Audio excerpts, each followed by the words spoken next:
we live? Are we live? Silent Assassin, are we live? Are we live, bitch? We are live. Welcome to the All Even Podcast. My name is Barry Grant Jr. You can catch the show on Apple Podcasts, Spotify, iHeartRadio. I'm all over the place. You can find me on Instagram, X at All Even Podcast. You can find me as well on TikTok at All Even Media. Yeah, show is growing, sort of, kind of. No, it is. We love it, week to week. What episode is this, Silent Assassin? 259. 250. Is it 259? I think so. 250, one of those. 258, 259. We're slowly getting there. Cole, what's up, man? Hey, buddy, how are you? Good to see you. Don't see it much. I know. You know? I know. You decide when you want to, you was over here trying to, like, give us some lame excuse as to why you're not here. And I'm just like, what makes you any better than anybody else? Like, I got, all these things. It meant nothing. Excuses. Unacceptable. You know what happens when you make those excuses and you get reported to HR? They go ahead and they put this file on you. And the file continues to grow. So your file is growing. That's all I'm saying. Who's reading it? There's a lot of people reading it. Who are they? You have myself. You have the Silent Assassin. She's put a lot of like sticky notes in your file to say, "Oh, God, got issues with this guy now." That's harassment. Concerns. Job performance is in a tank. We just Super harassment. Sleeping on the job, whatever it is. We don't like it. So that's all I'm saying. We're just trying to clean up the mess, okay? We want to fix the glitch. That's what we want to do, right? Just like Office Space. No. We fix the glitch. Shape up, okay? But good to see you. I also got your twin in here as well. Yeah. Clacking away over there. Anytime you hear the clacking away of a controller, you know that you're getting worked. Yeah. Like, you know what I mean? Like, when I remember back in the day when it was like the Marvel versus Capcom was crazy. And like somebody was getting their ass bust. They would go into that move where they know that they can get that move all the time. That cheating move. And we would call it monster mashing. That's what we call it. We did the mash. We did the monster mash. Mashing those buttons because you want to cheat your way into a victory. It's nasty work. Old gamers know the drill. So if we hear the clacking, we know you getting worked. Silent Assassin, what's up? Nothing much. Yeah, all of a sudden you're a gimp walking around, got one leg. What's happening? I was falling apart. Yeah. That's what happens when you approach 30. I'm coming up. Yeah. Slowly That's dying. Insane, So. And yet we're not gonna get invited neither. No. That's a nasty work. Is that we love the Silent Assassin, we support her, we counsel her through things, and she just doesn't invite us to Met games. She just pulls up there and then has pictures and shows us. Oh yeah, exactly. You can't see what Claw's doing, but it's the way that we look, that she doesn't want to be caught in public with us. That's what it is. It's the smell. Yeah. You got children. Yeah. I'm with child. I don't have children. Okay? On Wednesdays, so do you. Facts. Yeah, but I'm not available that day. Oh, see that? You see what I'm saying? See? Double narrative. You hear that? You should just cut it off. I'm just not available. Not available. I have boundaries. Hey. Hey. These are my boundaries. Don't even ask. See? That's all I'm saying. There's going to be what? You know what? Got to start creating the file on her. She might have to get HR file too. Let me spearhead that. Yeah. Okay, Yeah. That's fine. That's fine. Lieutenant. What is it? Lieutenant. What? From Smoking Aces. What was his name? Are we clear? Messner. Agent Messner. Agent Messner. Yeah. So we're watching you. Okay. Just be careful. But I do want to say I am happy to be back. I know you guys didn't ask, but it's cool.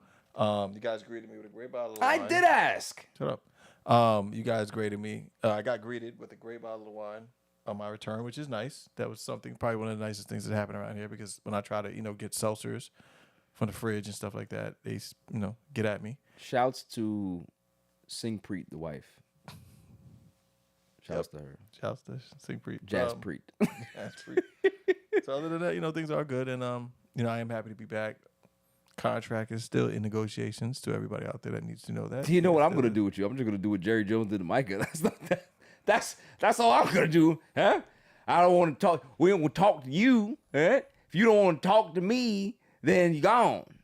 Good luck. So lots to get into. We're gonna talk about that. That's the biggest news of the day, obviously. Micah Parsons is no longer a Dallas Cowboy. Crazy. I have a bone to pick with Claw as usual, because he always likes to cape about how things look good and then they don't look good, and then he agrees they don't look good, and then he comes back hours later and says, oh, they're fire. Like, yo, you a caper. You really are, and I don't like it. We're going to talk about, our NFL predictions. Obviously, the NFL is right around the corner, so we'll have our very sloppy prediction show. That's what I'm going to call it. Yeah. And just do a little fancy. Lazy prediction show. Fantasy talk too, What fantasy talk? Who to get, who not to get. Okay, if you want to go ahead and put that in there, that's fine. Ain't nothing wrong with that. Mets talk, I guess. We can talk Mets. If you want to hear me rant again, it's fine. Silence says she's the one that likes to keep it like normal. Oh, let's see. No. I want frustration. Okay? We lost to the damn Marlins tonight after having one of the greatest series that the Mets have ever had. And you go ahead and lay an egg against the Marlins because Pete Alonso don't know how to play baseball and not have errors. This is ridiculous. I hate it. And I hate them. Who's a backup first baseman? We don't have one. We need somebody. But you know who's gonna be the first baseman next year? I mean, what's his name? Murakami? Whatever the hell his name is. He's coming from China. No, it's Japan. It's Japan. He's coming from Japan. It's not the same. It's a joke. It's a joke. It's my joke. I have to keep using it. Vientos is playing well, but like I said, we'll talk about that later on.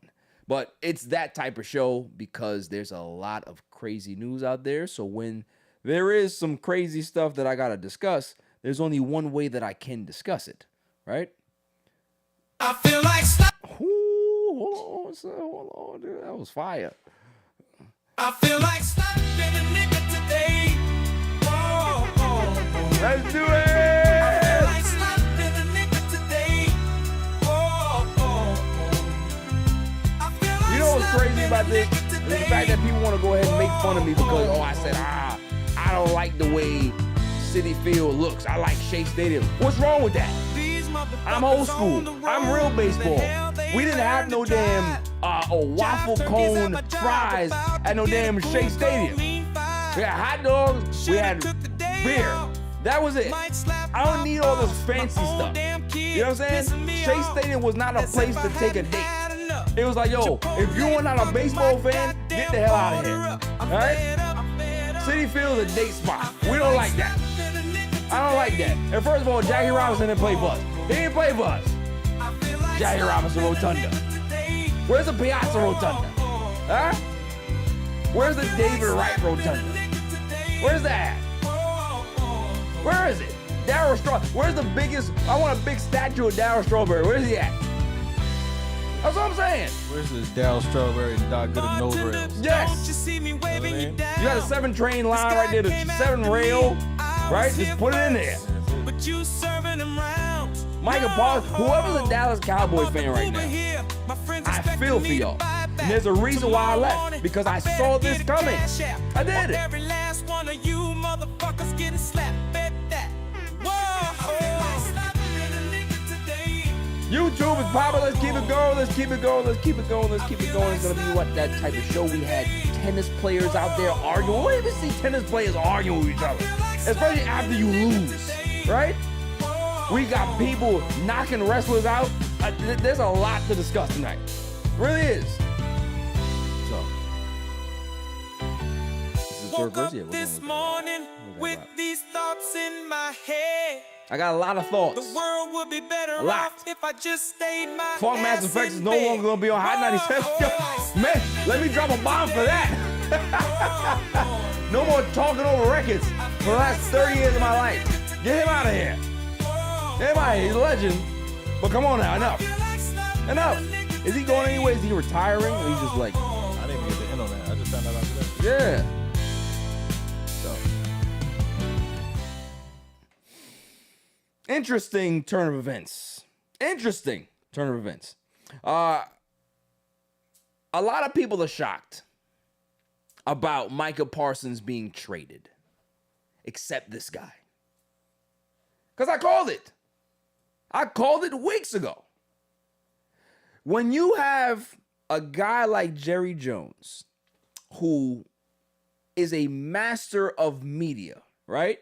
He's somebody that knows how to constantly keep his team in the headlines.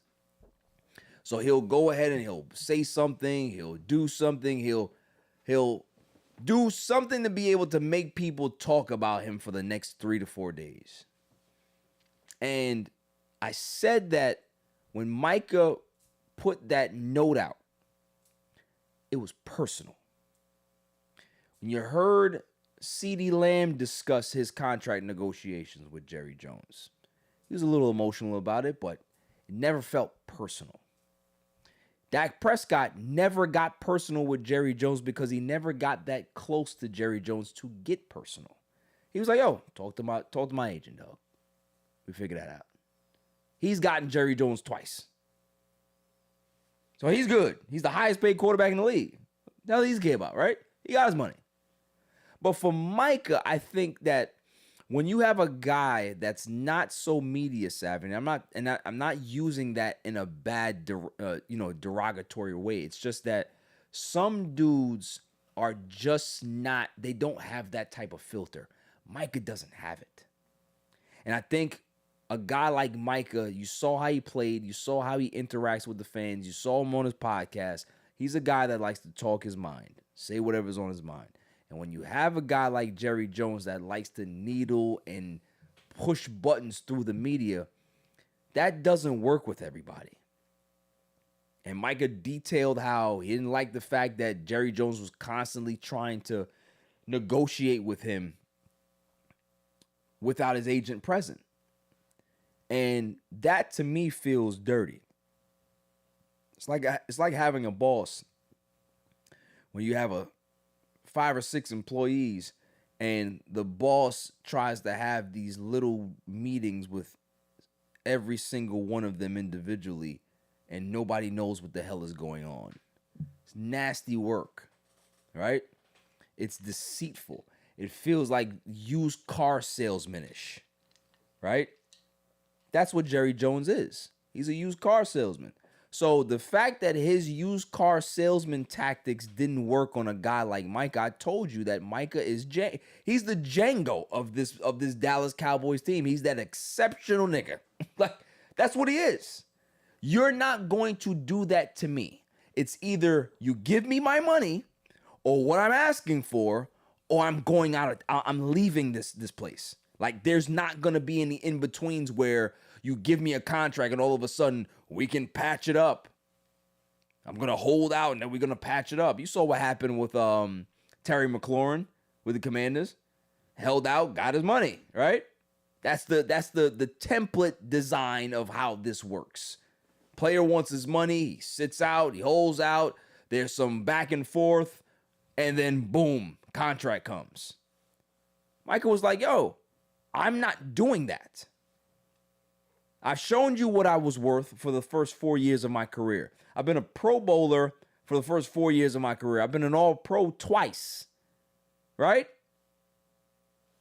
There is no discussion here. TJ Watt, Myles Garrett. That's where we're starting. And that's not what I want. I want more than that. So if Jerry Jones didn't realize that he was dealing with somebody who's not playing any games, he learned that really quickly. And what happened to Jerry Jones? Claude, you say? Petty. When you're a guy that is used to being the man, Daddy Jerry, that you can be able to talk to guys like Michael Irving and get things done. You talk to this guy. When you got a guy like Micah Parsons that doesn't want to play that game, how is it going to work for Jerry Jones? How is the ego going to work for Jerry Jones? It won't. So because he was so upset, he had to make an example out of Micah Parsons and be the guy that says, oh, no, I broke up with him. When a girl already left you, right? I broke up with her. Broke up with her. It's fine. We mutually parted ways. No. She already told you she's gone. You just trying to make it seem better now. So how is he trying to recoup his image as a GM, president, owner, whatever the hell he wants to call himself? Let's go ahead and go check to see what the actual deal was. And Clark can then ask me or tell me if he feels that was enough for Micah Parsons. So Packers acquire Micah Parsons. Cowboys get 2026 first round pick, 2027 first round pick.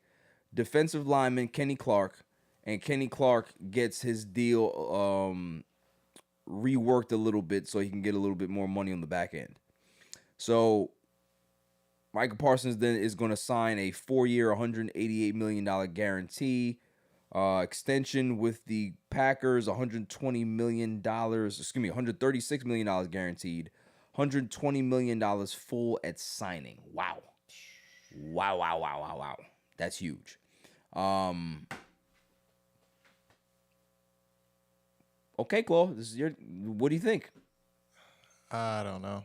I don't even know if that's the move they can do right now to even make it make sense. I'm talking about for Dallas. Like, that's a big hit to their defensive line. Yeah, Jerry's checked out, bro. I don't believe it's even there anymore. I don't think it's in him. We proved that with all the draft picks, all the non-draft movements, keeping Dak and all that. I think he's literally doing too much at too old. He's addicted to it. Yeah. Jerry Jones is the type of person that he can't help himself to have to be the end-all, be-all in Dallas. See, if he was a guy that was okay with letting somebody else deal with the negotiations, Micah Parsons would still be a Dallas Cowboy. But the fact that he had to insert himself into the situation and get personal and say, well, why can't I talk to you as a player and we get this deal done? I have an agent for that. I'm not doing my agent's work. You don't go to my agent and tell my agent, hey, listen, man, we need 9 more sacks out of Micah. You go to me. Like, if you want to talk numbers in regards to my contract or any type of sponsorship or negotiations outside of my play, that has nothing to do with me. Talk to the person that I hired. But you're trying to use your daddy manipulation and how you are players go like, nah, dude, this is a business. And how Micah approached this entire ordeal, business. Give me my money or get me out of here. And the fact that you traded him to an NFC contender, you're an idiot. You should have heard the press conference. I took some bullet points from this press conference. He said that we were scanning teams and we needed to find a team that had cap space to absorb Micah, as well as provide us with help on our defensive line because we needed to be able to stop the run. So let me ask you a question. If you would have signed Micah, then how are you going to stop the run anyway? You see what I'm saying? Like, it doesn't make sense. You got mad and negotiations broke down, but you were willing to sign Micah back. But it never dawned on you that you needed to stop the run before? It never dawned on you that you needed to stop the run 2 seasons ago when you couldn't stop the Packers in the playoffs? It didn't dawn on you to try to stop the run last year when your team imploded and your quarterback looked like garbage? Didn't it never dawned on you to try to get better in the draft and try to plug the holes and stop the run there? Oh, you tried to go get Mozzie Smith when people told you not to draft him. How's that worked out for you? So you see, all of these things are starting to play, and we're starting to realize that Jerry, his big Achilles heel is Jerry Jones. He can't help himself but to be the biggest voice in the room all the time. And Micah told him, not with me. So you trade him to an NFC team rather than sending him to some other team in the AFC and let him get his money and not be in your way. You sent him to a team that needed a Micah Parsons to get themselves over the hump. Make it make sense. So how do you sell to your fan base that this is a good idea? How do you? How do you do that? How do you sell to your fan base that this is the Herschel Walker deal part 2? You're getting 2 first-round picks that are late picks. And if the Packers continue to be good, which everybody picks them to win the North, hell, I picked them to win the North. What do you think is going to happen? That pick is going to be somewhere 28, 29, 30. If they get to the Super Bowl, it's going to be 31 or 32. And I think they were like maybe a decent defensive player or maybe an offensive piece away. Defensive. They were just defense away. I think there's a defense away, and they got some pressure there. But also, too, I mean, I heard rumors saying that Jerry's looking to do something now. Like, he wants to get a piece now. You see, that's the thing, right? And that's why I feel bad for Cowboys fans. Not saying you're a Cowboys fan, but like a Cowboys fan will see that, right? And then they will immediately say, oh, okay, well, Jerry's going to go ahead and make move. All that is buying time. So the fan base that's now upset can hold on to something and say, okay, all right, Jerry, let's cook now. Let's see what you're going to get. And no move is coming. It's just like the offseason where every Cowboys fan was like, yo, we need a running back. We need a running back. We need a running back. Derrick Henry's out there. You don't offer Derrick Henry a contract, and you know what you tell your fan base? Oh, Derrick Henry didn't fit the scheme. Yet he went ahead and ran for almost 2,000 yards in Baltimore. So you constantly gaslight your fans into sucking them in, to try to get them to buy tickets. Why would anybody want to buy tickets for the Dallas Cowboys at this point? What are you buying? CeeDee Lamb? Dak Prescott? A bad offensive line? Running backs are questionable? What are you selling? Rebuild. No, he would never do that. He'd never do that. And why would Dak Prescott want to rebuild now? Unless that's the plan. Always just chasing the bag at this point. It's always chasing the bag. Jerry Jones has been chasing the Dallas bag for 30 years. They haven't been relevant in a very long time in regards to being a real competitor on the grand stage. Why? Because he doesn't need to be. It's like the Knicks, right? The Knicks are good now. But what's the difference in regards to like capital and revenue with the Knicks now or the Knicks 10 years ago? Nothing. They make money hand over fist because they're the Knicks. It's just like Dallas. We know the Texans will never, ever be as big as the Dallas Cowboys, no matter how much they win, no matter how good they are. They'll always just be the second-rate team in Texas. Dallas is where everybody knows, they love. That's where they're going to put their big ad dollars and their big sponsorship dollars into. And the fact that he knows that, he can be able to continue to gaslight his fan base and have these real diehard fans go ahead and have Stockholm Syndrome and start to sympathize with their abusers. Jerry Jones is abusing Dallas Cowboy fans. It's true. Every single year. He tells you that we're going all in. Oh, Cowboy fans are excited. Oh my God, Mike McCarthy's good. Then Mike McCarthy comes back. Then they do nothing in the offseason. So what was all in? You bring back Zeke. Like, who cares about those things? So again, he met somebody and he met his match. Jerry Jones finally met his match. And shame on Michael Irvin. I heard Michael Irvin on what's my man name? Rich Eisen's show. And Michael Irvin was like, oh, well, you know, if Jerry Jones is giving you as a player the numbers, then I don't see why it's so difficult to bring those numbers back to your agent so you can get the ball rolling. Nah. I don't want to do your groundwork for you. You know my agent's number, call my agent. Because why are you so upset about how Micah did things, but yet Dak Prescott did it twice to you? We only know about the name of Dak Prescott's agent was because Todd France was in the forefront of every particular negotiation that happened. So that's all I'm saying is that I'm happy for Micah. I'm happy that he actually told Jerry Jones that he's not going to deal with that nonsense. And the fact that he got traded to a place where he can be able to win, there's tradition there, and he got his money, and he can still keep his podcast. What? There's a win-win for Micah here. Where's the loss?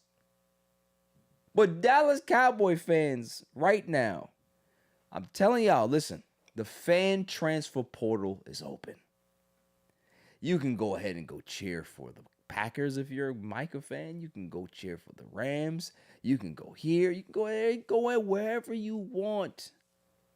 Don't let some, family tradition of being a Dallas Cowboy keep you there when you're miserable.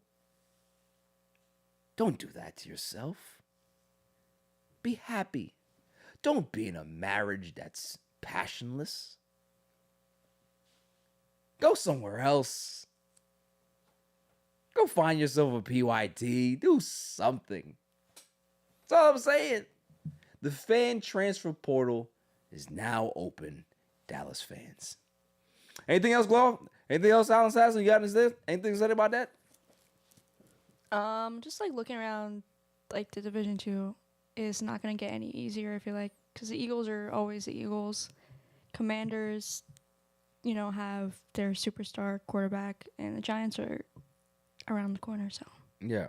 You saw she throws that shit in there. because you see the vibes, immaculate. You need I ain't gonna lie to you. Yo, They look all right.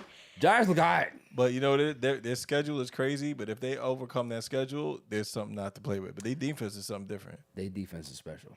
But I'm looking at Dallas's depth chart. So QB Dak Prescott, they got Javonte Williams from Denver. He was a stud. Damaged goods. Damaged goods, okay. CeeDee Lamb, of course. George Pickens, more damaged goods. Emotionally damaged goods. Yeah, Jalen Tolbert, Jake Trash. Ferguson, Fergie's good. and it gets quiet from there. So, They don't have much. they don't have much. There's not much depth on that team, to be honest with you. It's garbage.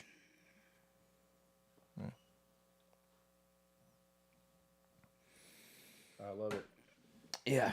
So, Jerry Jones, you can continue to bullshit us and go ahead and use that line of, well, we were trying to get better. And, we had to face the facts that this deal wasn't going to work. And now we have to shore up our run game.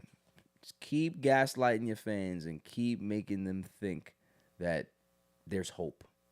There is no hope. Moving on. Are we doing predictions? Let's do it. Yeah, let's go ahead. What are we going to start with?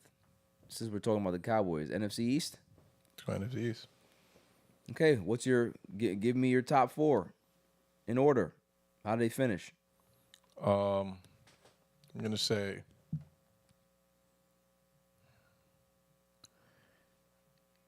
Eagles, Commanders, Giants, Dallas. Okay, so you have Eagles number 1, Mm-hmm. Commanders 2. Yep.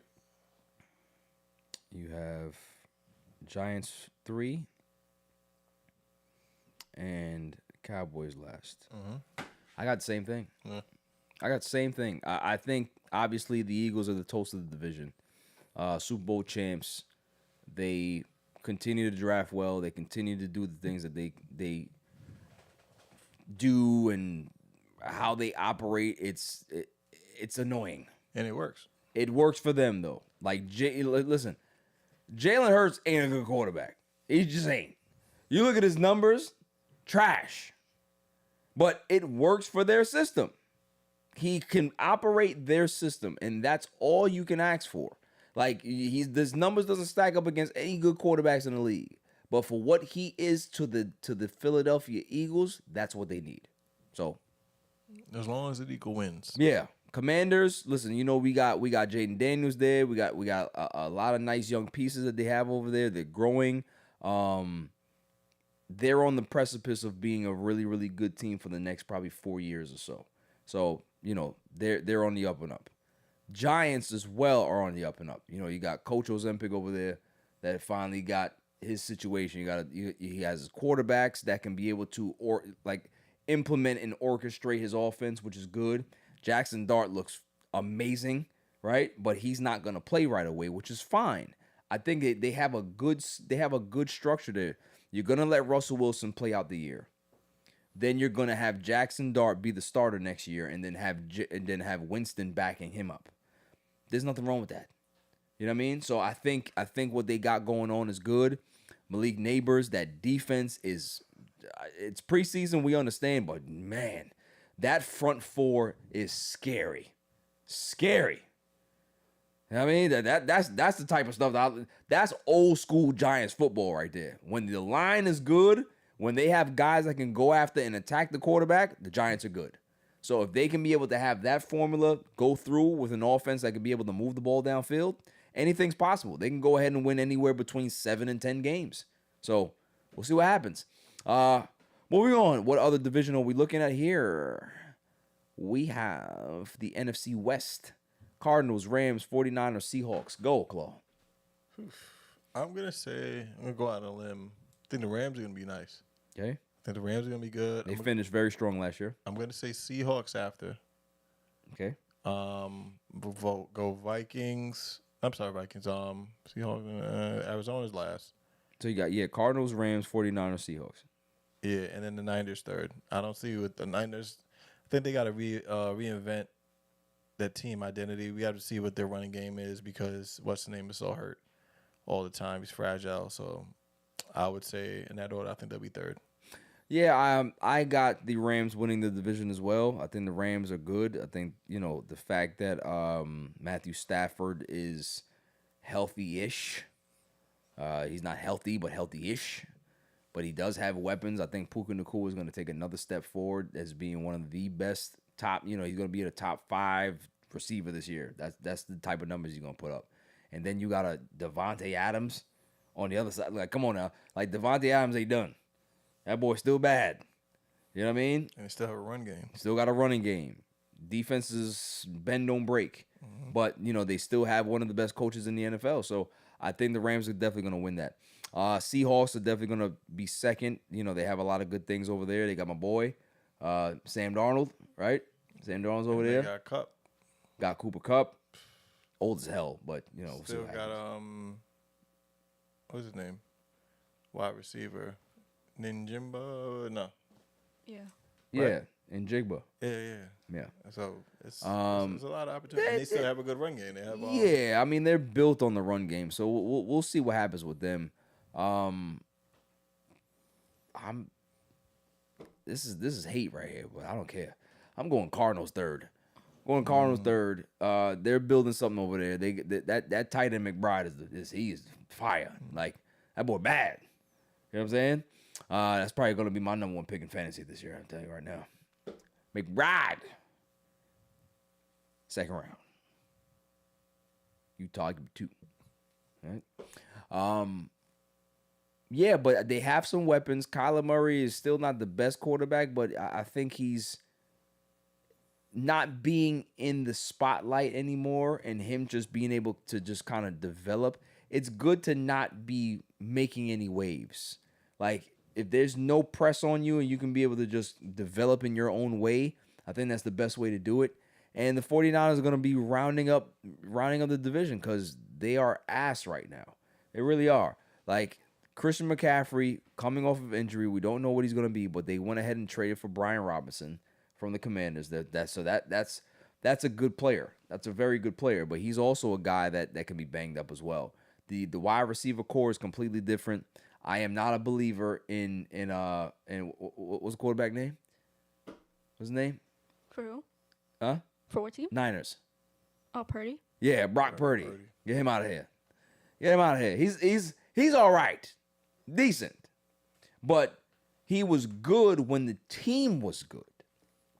Like, anytime that they were missing weapons, if you look in regards to like the advanced stats last year, anytime that the weapons weren't there, whether it be Ayuk out or Debo Samuel out or George Kittle out or CMC out, he struggled mightily. Was not even an average quarterback. He was a below average quarterback. So if you don't have those weapons working at optimal levels and guys are not, really playing up to their potential or having great years, I can't see Brock Purdy having a year where I can't see him having a Joe Burrow type of year where the team is just not playing well, but he is. And he's going to keep them in games. They might lose those games, but at least he's going to give them a fighting chance. I don't see Brock Purdy doing that. So At all. Yeah, so they're going to be in a situation where they're probably going to be fighting for a top 15 pick in the draft. And they lost Debo. Debo's on the Commanders now. And the Swiss Army knife. You know what I mean? Yeah. He could line up anywhere and be a distraction. So Absolutely. not having that and relying on CMC, what's left of him, I don't know. It's not too much there. Yeah. So, next division we got. It is NFC North, Bears, Lions, Packers, Vikings. Packers, Uh-huh. Lions, Okay. Vikings, Bears. Okay. I have a slight alteration to mine. I have Packers, Vikings, Lions, Bears. Okay. I think that the Lions, although they still have a lot of those pieces that are still in place from last season, that coaching staff has been decimated, right? You now have Ben Johnson coaching the Bears. You now have Aaron Glenn coaching the Jets. That matters. Like, having a different coaching staff, it matters. Jared Goff, we're going to see exactly what he has. The offense is still great. You got Jahmyr Gibbs still over there. You got the wide receiver that you got. Like, they're still good. But are they going to – is there something in regards to, like, attrition? Have they played a lot of games and got exposed a little bit in the playoffs? Are teams going to be able to know where to hit them the hardest? Just because that they showed such vulnerability in that playoff game against the Commanders, right? So we're going to see exactly how they bounce back, but I like the Vikings. I think the Vikings are going to be good. Like, yes, they're going to go ahead and play a second-year player who was literally a rookie in J.J. McCarthy, but this is a guy that I think he can do big things. I really do. I feel like they was going to put the building behind him before. Yeah, they were. Before he got hurt. And now it's like, all right, well, look, it's your time. Right. It was your job, so. So you got that offense that helped Darnold really, like, mature last year. I can see the same thing happen to JJ. I'm not saying that he's going to put up the same numbers, but if you got a guy that can be able to sit in an offense for a year, learn the playbook, understand what's happening, and then be able to go out there and contribute, I can't imagine that he's gonna struggle mightily because he is a smart guy.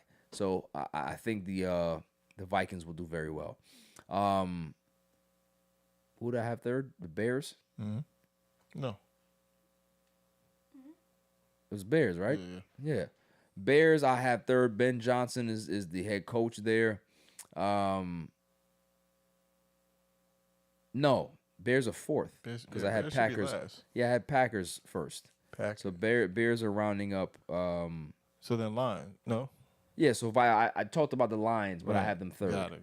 Vikings are second, and Bears are last. So Ben Johnson being the first-year head coach. You have Caleb Williams that has struggled mightily in the actual preseason. I as a USC fan, I root for the kid, but there is some.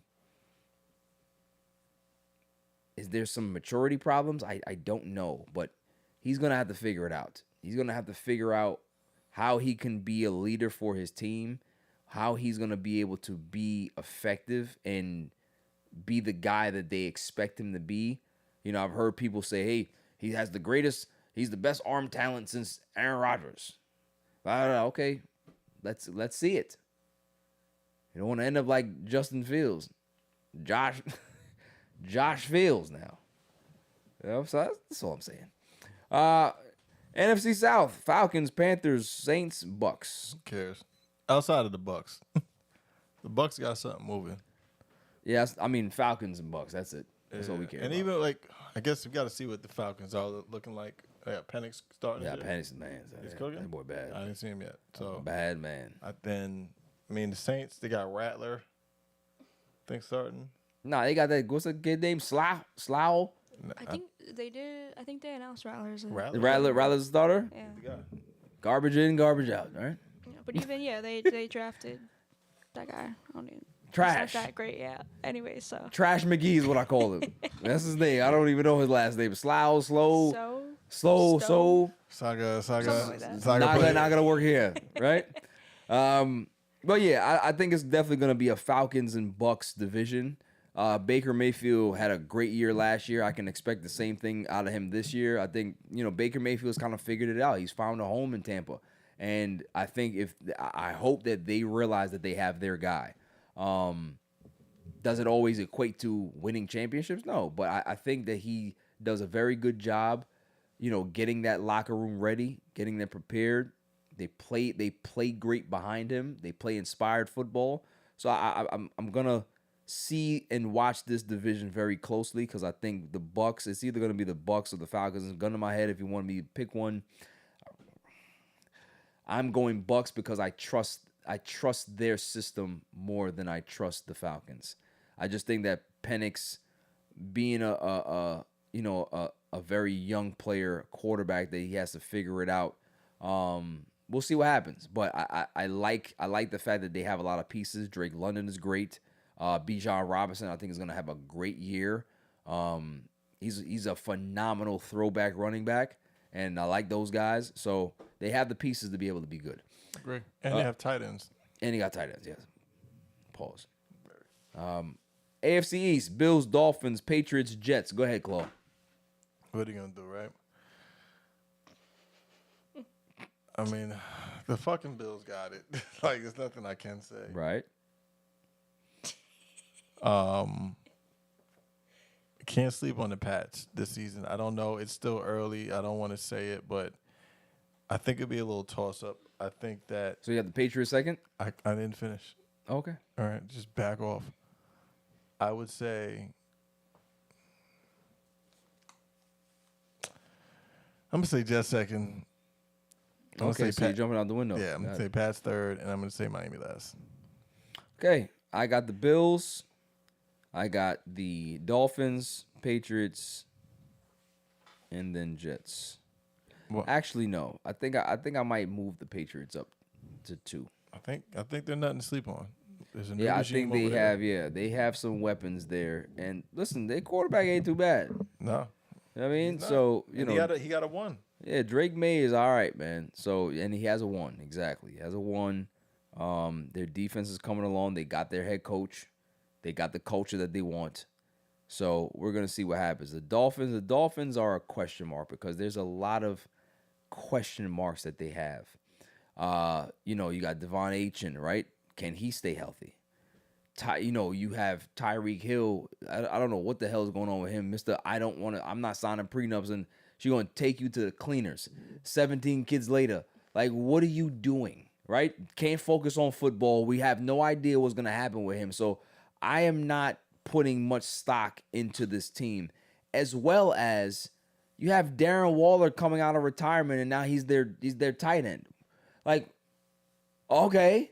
Like, what is there to expect? That's like when your boy works at some job and you're like, yo, I need a job, bro. Yo, man.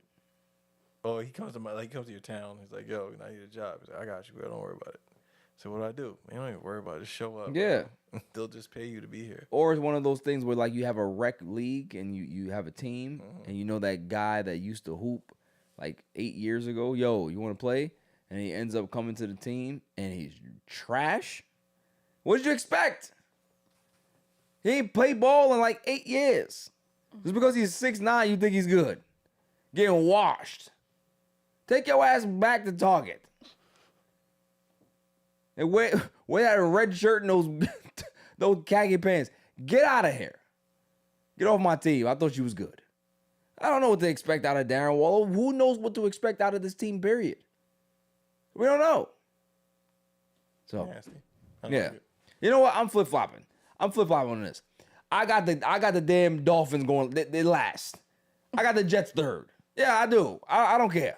I don't like Josh Fields, but I think they might have some other pieces that might be able to steer the ship. Running game is pretty good. If the offensive line can stay healthy, I think they got a shot. Defensive line is all right. Secondary is but they have the formula. They have the foundation to be a good team. Will they be a good team? That's yet to be, seen. We got to see it. But they do have certain building blocks there that every franchise needs. You got your cornerback, you got your wide receiver, you got a running back that you might be able to say that maybe he's going to be your guy for the next 2, 3, 4 years or so. We'll see what happens. They got the defensive line, right? So they have pieces that they can actually really say, hey, we got a shot here. We may not end up winning 13 games, but that last playoff spot we might have a chance at if everything breaks well. If everything don't break well, I can see the Jets winning 4 or 5 games. So, moving on. Who is the next division we're going to talk about here? Is it the AFC North or AFC West? Let's go West. Broncos, Chiefs, Raiders, Chargers. Claw, go. I'm going to say Chiefs. I'm going to say Broncos. Chargers, Raiders. You got the Raiders last, although they got your man.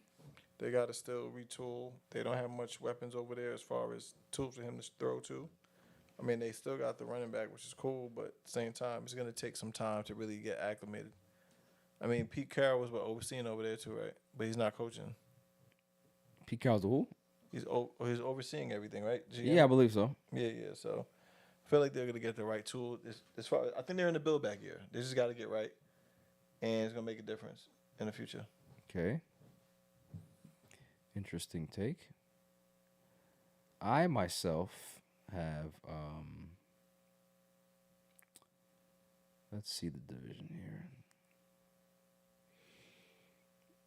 Chiefs, Chargers, Broncos, Raiders. Is that what you had? It's about it. No, I had Broncos second. Okay. I like the Chargers. I like what they're building. I think Justin Herbert is on the clock. I think as good as he is, he hasn't put together a phenomenal season outside of his rookie year. Right? He has the talent, but we've seen him implode in the playoffs. Have big leads. Obviously, it's not his fault, the defense, yes, but when you're the quarterback, it's your fault when the team doesn't win. Harbaugh has put together a very good team over there. So I expect them to be better.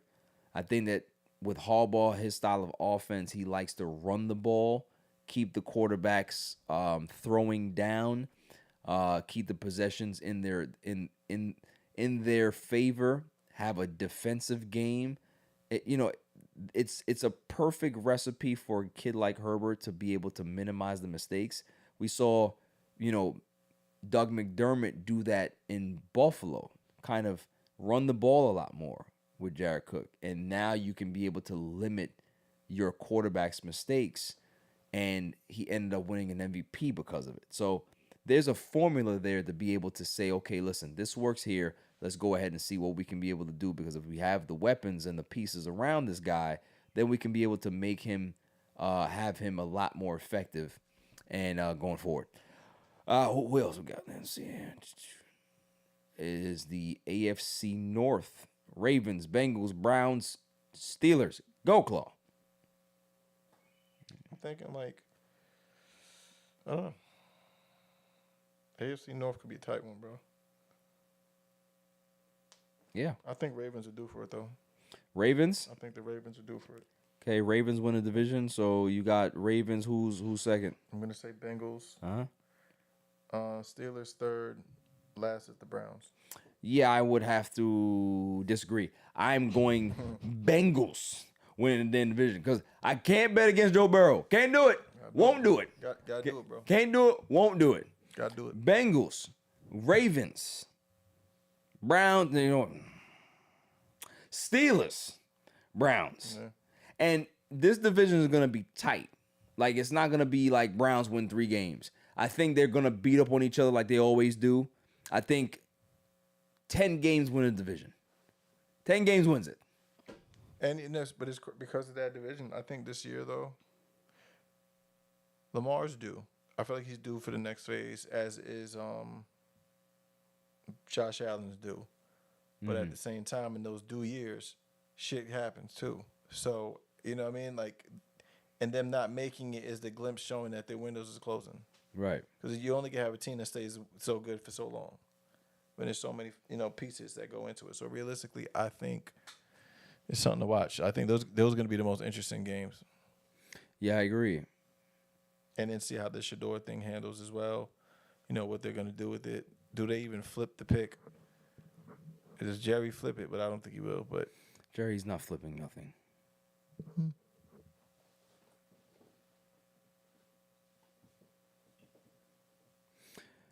All right, let's go. Moving on. We got the AFC South. Texans, Colts, Jaguars, Titans. This is one of the who cares divisions.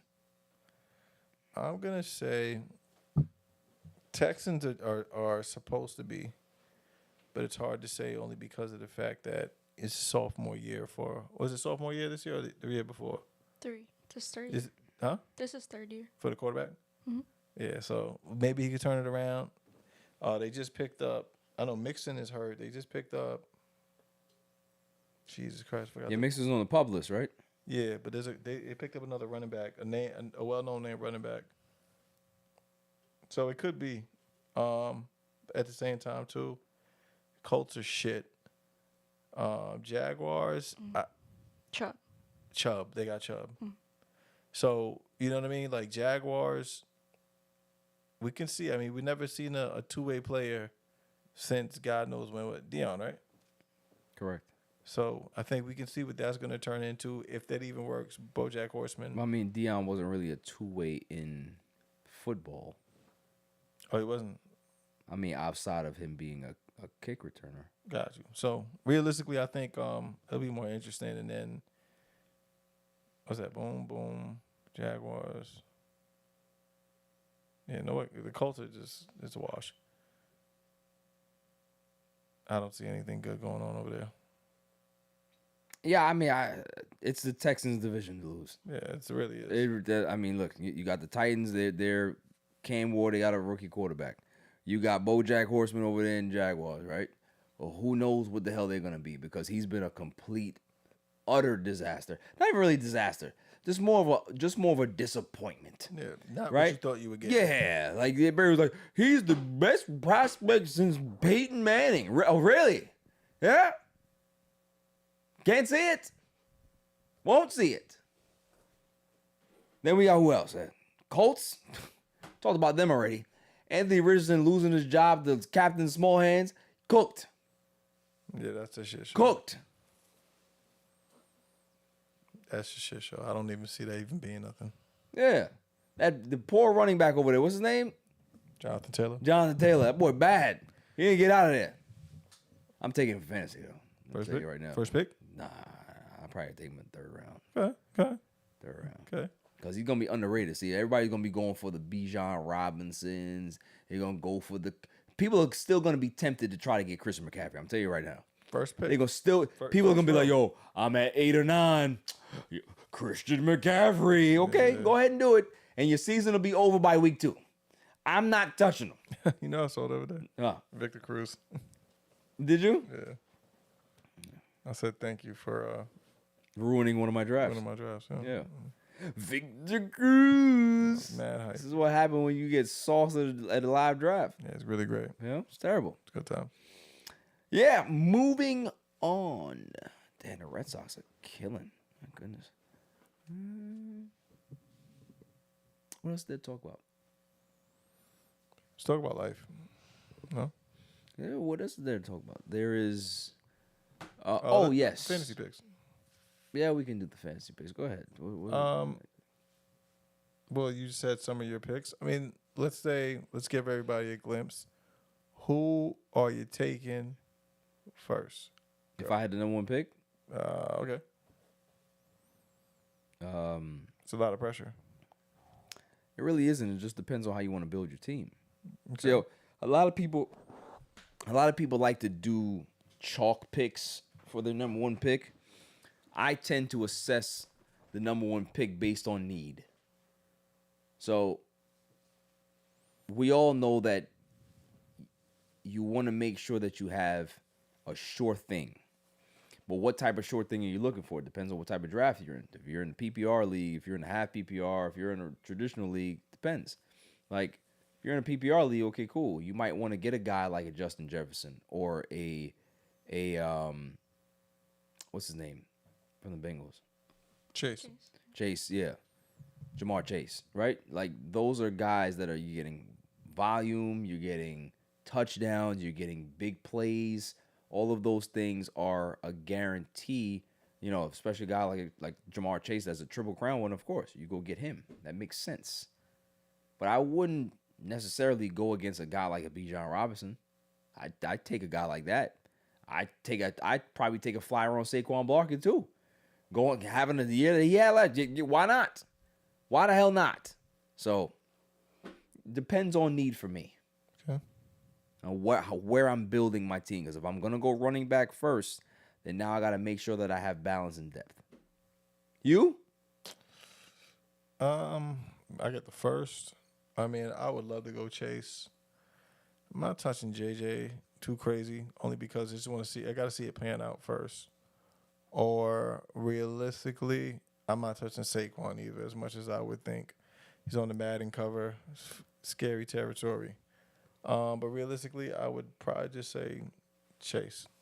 Just going straight out the gate, wrap around and go get your man Burrow and have that double. Because that's a beautiful double to have.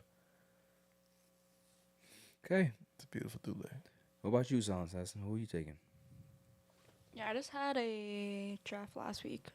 It's pick 6, so kind of not the best, but Were you in that tempted to take CMC zone? no, I picked Gibbs right away. I'm like, that's who I want. That's who I'm getting. So Gibbs is fire. yeah, and then I do have a draft tomorrow, but it's a little bit different type of draft, so I don't have to worry about picks. But yeah, I would say number 1, Jamar. So It's chalk. I don't know. Maybe I'll rig my own draft and have the number 1 pick. I feel like it's they just claim I do that. it's hard because then you gotta go and wait. So Yeah, I don't like that. yeah, I don't like that. I don't like the fact that you see all these great players come off the board and then you just like, who am I gonna pick now? Mm-hmm. If you're depending on if you're in a 10-man league, give me 7. I'm good with 7. I like 5, 6, 7. Yeah, 7 Anywhere is there. my sweet spot. You give me 7, you're dead. dead, because then now I'll put the GM skills on you. And you'd be like, well, why'd you take him? Oh, yeah. You'll see. I didn't like 6. I feel like who I wanted was just like gone right before. How many people in your league? This one is 10.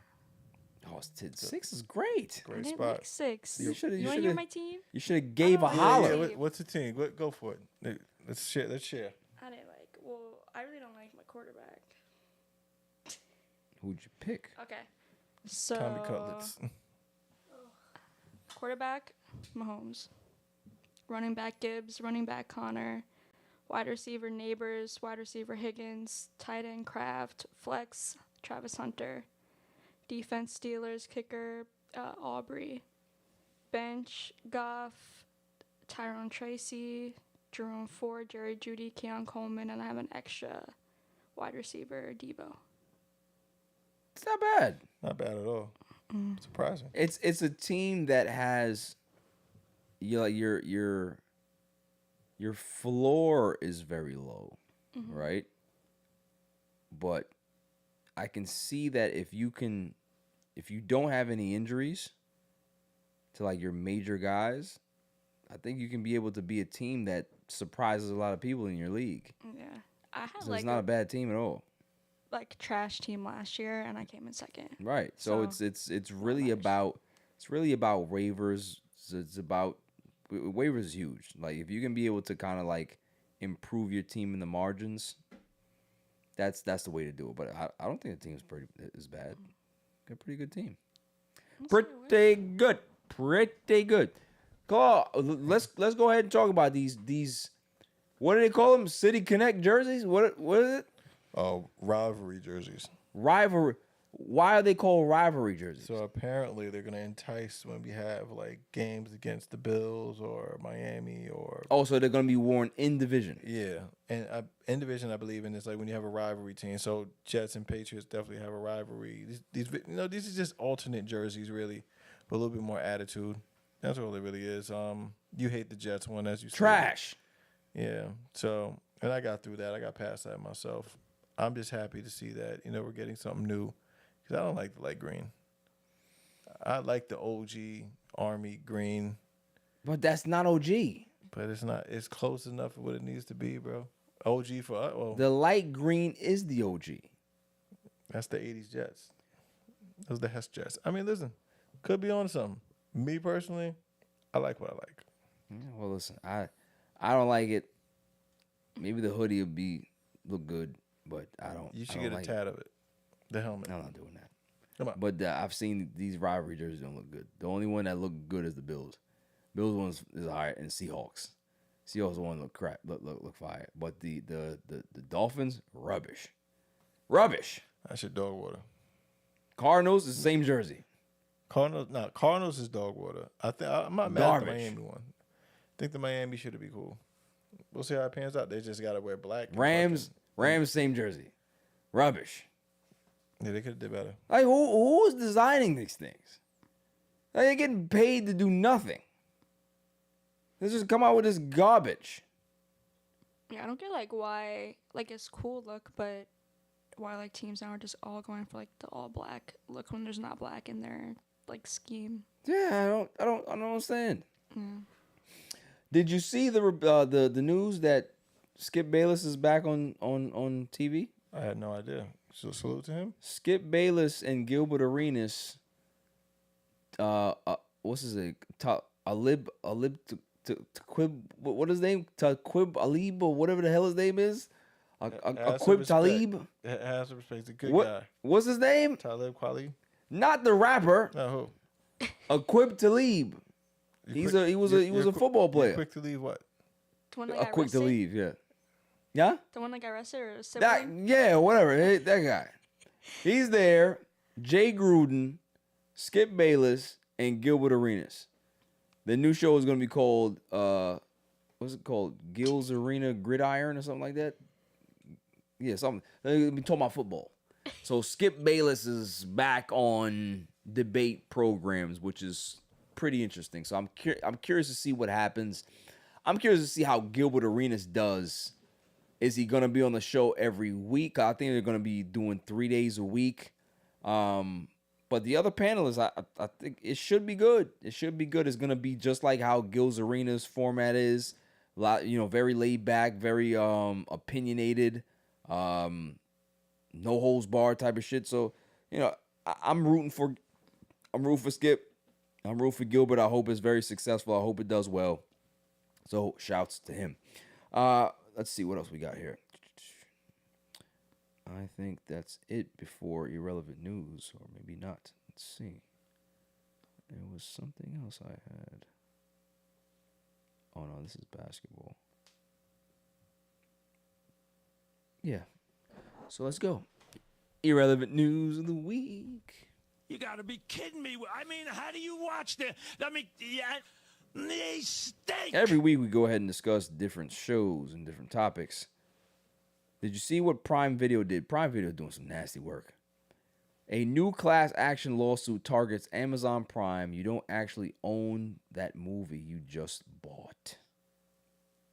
So you know how you go on Amazon Prime and you see a movie. Oh, I like that movie. And they give you the option. You can buy it for $24.99 or $19.99 or $10.99. You can rent for X amount if you want the SD or the HD or whatever the hell it is. You go ahead and say, you know what? I want to watch this movie all the time. Let me buy this. Right? Go ahead and buy. Well, according to this lawsuit, you only, here it is. It says, consumers believing that they purchase movies or TV shows when in reality they're only granted a okay, let me go ahead and go say this word because I'm stupid. Revocable. Yeah. Is that what was this? Recordable? Like when they take it back. Mm-hmm. Yeah, that one. Okay. Revocable. They're walking it back? Yeah, walking it back. License to stream the content. That license, according to the complaint, can be taken away at any time. So if Amazon Prime wants to take away the movie that you just paid $20-something for, it'll just disappear and you don't have, there's not like they're refunding you the money. They can literally be able to just steal your bread. Yeah. That, so why would anybody buy anything at that point? Just rent it. Yeah, that doesn't make, because I understand there's licensing if they're having on the platform to stream, but aren't the movies giving out their product to purchase like on Apple TV or like Redbox, whatever, to purchase, and right. then the licensing is forever because they're getting money back from that. Yeah, it's like streaming, right? Yeah, like you download the album. Yeah. They don't take the album back. No, unless like the if you're on Apple Music and then the artist removes the album, it comes off. But if you purchased it, I think it just stays forever. Yeah, it's in your downloads. You have that as your actual thing. So it's like that don't make sense at all. No. Like I'm telling you, everybody got to start reading the fine print of everything that you try to purchase nowadays, because I'm sure this was in the fine print. Yeah, you go ahead and spend your $30, but we can always take this movie back, and you'll never know. At that like point, like when it's like buy a movie, if I really want, I just go to Walmart and buy it. Facts. On DVD, have it. Facts. Have it. Get it in my on closet. DVD. Or guess what? I'm gonna pirate it. That's what I'm gonna do. Okay. There, I said it. Moving on. Let's see what else we got here. Oh, this like grossed me out. Sexy Red is going viral. Did you see what she did? She put sugar on her lasagna. Like on top, like not mixed in like the sauce. No, like quick she in. literally That's took disgusting. the scoop of sugar and sprinkled it on the lasagna. That's like some elf type like recipe. I Like elf just- when he puts everything on the spaghetti. That's It's disgusting. disgusting. No. Diabetes on a plate. Yeah. It's gross. I literally saw her A1C rise while I seen the video. I was like, that's disgusting. Yeah. It's horrible. Yeah. What's wrong with people? She's weird anyway. I don't really care. Let's see this one here. This was interesting. Oh, this was a long time ago. We're not playing that. This was pretty interesting. Prisoner who died and came back to life argued technically that his life sentence had ended. He ain't wrong. Like, let's go ahead and think about this, right? He had a life sentence. The man died on the bed. They resuscitated him. He saw the white light, right? Walked to it. Came back and was like, yo, hey, I feel like a brand new man. This is great, right? New lease on life. They're like, oh, he's still here. How? I literally walked outside of my body. I saw you guys resuscitating me. I saw it. I was getting called somewhere. And I said, later. I need to get back there. So technically he did kind of serve his life sentence. And Yeah. It makes sense. But like, I'd let him off. I would. that like whole like scenario is like, oh, I died, but death is irreversible. So it's like, did you really die? But then like you are coming back. Like your heart stopped for however many minutes, whatever. And you come back. It's like, were you dead or just like resting? Yo, the man died. All right. He had no pulse, no heartbeat. He was dead. Let him go. Let him go. I guess it depends. If you're facing life sentence, you have to do something pretty horrific. That is true Like too. if you killed like 50 people, I don't think you should be let out. That is true too. Yeah, I didn't think about the actual crime that he committed. Yeah. I'm just like very impressed with the fact that he died and came back. You're right. I take it back. If he's some axe murderer, you died and you come back, you gotta stay there. Okay? So, yeah. What else we got here? We have. Oh, this is interesting. Former SportsCenter anchors Stan Verrett and Neil Everett are starting their own show on Twitch on September 9th, and it will be a looser form of SportsCenter. That's not too bad. I kind of like that. Because people used to love SportsCenter back in the day. Like, you're not old enough to remember, or maybe you are, but SportsCenter used to be the place to be for sports. Like, people used to go and, oh, man, that's going to be a SportsCenter highlight. Can't wait to see that, right? Just because we've advanced in technology so much where everything is at, our disposal right here at our hands, SportsCenter doesn't have the same impact and oomph that it used to.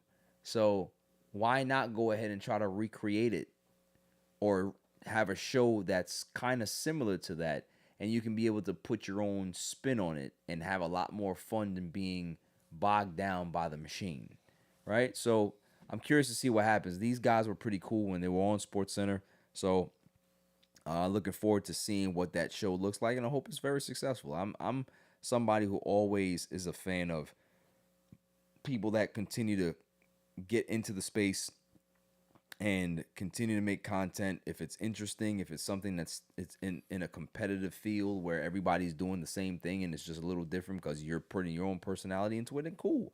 Let's go ahead and do that. But I'm curious to see how this show is going to go off, how it's going to look, and, hopefully they're successful. So shouts to both of them. What else I got here?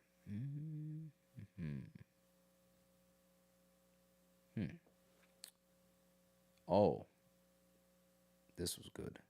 Florida woman, and anytime you hear that, you know what's going down. Florida woman arrested for unlicensed dental work, accused of using super glue on patients' teeth. So according to reports, a Florida woman, Emily Martinez, was arrested for allegedly performing unlicensed dental work with super glue, leaving victims with infections and damaged teeth. She faces fraud and dentistry without a license charges. So I'm going to play the other side here. For anybody that's looking for cheap dental work, like if you need a bridge or you need implants or you need all of this stuff and you go to the dentist and say, all right, cool, this is going to cost you about $15,000. We got this care credit thing that you can be able to take out. See if you apply for it. If you get it, then cool, you can be able to get your care credit card. You can pay for your care credit and you can pay for this monthly while you get your new grill in, right? You don't want to do that. Oh, it's too much money. I don't think that you should be charging people $15,000 for no implants. Well, that's what they cost, man. There's a lot of nuance and a lot of things that go into getting implants. You have to go ahead and make sure that the bones are sufficient, that they're strong, that they can be able to be drilled into. Then we have to drill into those, got to put those little pegs in there, right? Then we got to make sure that that heals, that the bone heals around those pegs, and it's good to go. So then we can be able to put the implants in, boom, boom, boom. It's a very, very arduous task. You want to go ahead and cut corners. So you go call Emily Martinez that got an implant shop in her backyard, right? And she going to charge you, oh, what did they charge you? $15,000? I'll take $1,500. And of course, the people are going to be like, yeah, let's go ahead and do that. Well, now you got super glue in your mouth. So I don't feel sorry for you. Also, too, like, you don't want to mess with any of that because, like, literally, if you have something bad with your tooth, like, it can kill you. Go Straight to your brain. And, then you're And you got super glue fumes already going to your... You're stupid. Yeah. First off, here's my thing. Like, when she started putting the super glue in your damn mouth, did you not smell? The super glue has a very distinct smell. I used to always know when super glue was around. My mom used to use super glue on her nail. Oh, I broke the nail. Got to use super glue. Like, people used to use super glue for everything. Oh, you got to cut super glue. Like, nah, don't be putting that in there. Yeah. So the fact that somebody's putting the super glue in your teeth, you're an idiot for not knowing that. I don't care. Was it for, like, a filling or something? If she knocked you out, okay, cool. But if you awake and alert and you seeing what she got in her hand, maybe she put in a new tube. I don't know what the hell it is. Yeah. But come on now. Super glue? Yeah. That's crazy. That's like those women that was getting those butt injections from that person that was using black market stuff, and she was injecting cement in their butt. Crazy. It's nuts. All because you want to cut corners. You don't want to pay what it normally costs you to do something. Get what you pay for. Get what you pay for. Dental insurance ain't that crazy. No. Too, so just, just get it for whatever you need and then drop it. So, but yeah, not worth the risk. At all. At all. So, that's my thing. What else we got here? Florida woman. This is like a B story for Florida. They need to step their game up, right? I haven't heard no crazy Florida stories in the works. Oh my, is this true? This just dropped? Call. You should hear this. This one. A new Scarface is in the works. Jesus Christ. Was it going to take place in Miami or not? Danny Ramirez is developing a new Scarface project with Tom Culliver, with Ramirez set to star in the lead role. This version will stand apart from Brian De Palma's iconic 1983 film that had Al Pacino play Tony Montana. What about the second one? That was garbage. They don't even remember that. Oh, no. Was that Carlito's Way? No. No. I don't remember. That's awful. Yeah. Why can't they just let things die? I'm surprised they didn't do Jaws this year. Like, it's okay to just have a movie that is not remade to death, and it stands the test of time. Scarface to this day, still one of the best movies you can watch. Like sit there, start to finish, and be like, that was fire. It's a long movie, by the way. It's a long movie, but it was fire. Just like The Godfather. Godfather's a long movie. Fire. Oh, you got homework this weekend. You need to watch Major League. You have to watch it. But yeah, I'm not excited about this. I'm not excited about this at all. Like, there's a different type of acting style that goes on now that was not a part of the 80s. It's just different. Everything's different. So for you to be able to remake something, it's not ever going to feel like that. So rather than me being disappointed of me not getting that, I'm just going to watch Scarface. Just going to watch the 1983 film and just be good with that. I don't need to necessarily have some, it feels like Scarface. No, I'm good. I'm all right. Some of these movies just don't need to be remade, and it's okay. You know what I would like to see though, if they did decide to do a new movie or a remake, I'd like to see Jim Carrey come back and do Ace Ventura.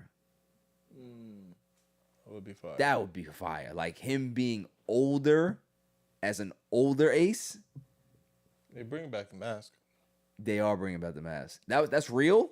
I don't know. I saw it. I hope it's real because I don't like to be reporting things that's not really true. But if it is, yo, it's gonna be fire.